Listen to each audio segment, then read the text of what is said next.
പണിക്കരേട്ടനല്ലേ? അതെ, ഞാനാ പാർവതിയെ വിളിച്ചത്. ഇദ്ദേഹമാണ് കരയോഗ പ്രസിഡന്റ് അനന്തപിള്ള. നമസ്കാരം. ഞങ്ങൾ പിള്ളച്ചേട്ടനെന്ന് വിളിക്കും. പിള്ളച്ചേട്ടന്റെ ഐഡിയ ഈ സൈക്കിൾ മത്സരമൊക്കെ. നമസ്കാരം. നമസ്കാരം പിള്ളച്ചേട്ടാ. ഇങ്ങനൊരു മത്സരം വെച്ചതിന് വളരെ വളരെ നന്ദി. ഞങ്ങളെപ്പോലുള്ളവർക്ക് ഇതൊരവസരം. യുവാക്കളുടെയും യുവതികളുടെയും കഴിവുകളെ പ്രോത്സാഹിപ്പിക്കുക, അതാണ് കരയോഗത്തിന്റെ ലക്ഷ്യം.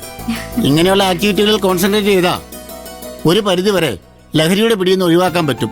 പിള്ളച്ചേട്ടനെ പോലുള്ളവര് എല്ലാ നാട്ടിലും ഉണ്ടായാൽ നമ്മുടെ നാടിന് കുറേ മാറ്റങ്ങൾ ഉണ്ടാവും. പാർവതി വണ്ടിയിലേക്ക് കയറ്, താമസത്ത് കൊണ്ടാക്കാം.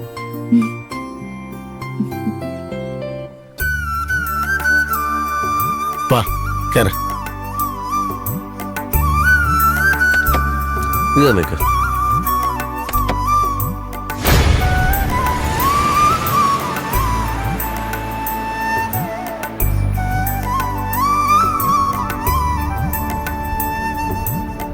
പാർവതി ആദ്യമായിട്ടാണ് കുട്ടനാട്ടില്?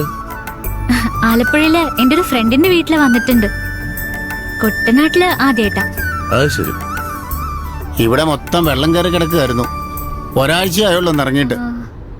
ഇവിടെ എല്ലാ വർഷവും വെള്ളം കയറുവോ? കേറും. ഞങ്ങൾ കുട്ടനാട്ടുകാർക്ക് ഇതെല്ലാം ശീലമാ. ഞാൻ കൊറേ വീഡിയോസ് കണ്ടിരുന്നു, വെള്ളം കയറിയതൊക്കെ ആഘോഷാക്കി മീൻ പിടിക്കുന്നൊക്കെ.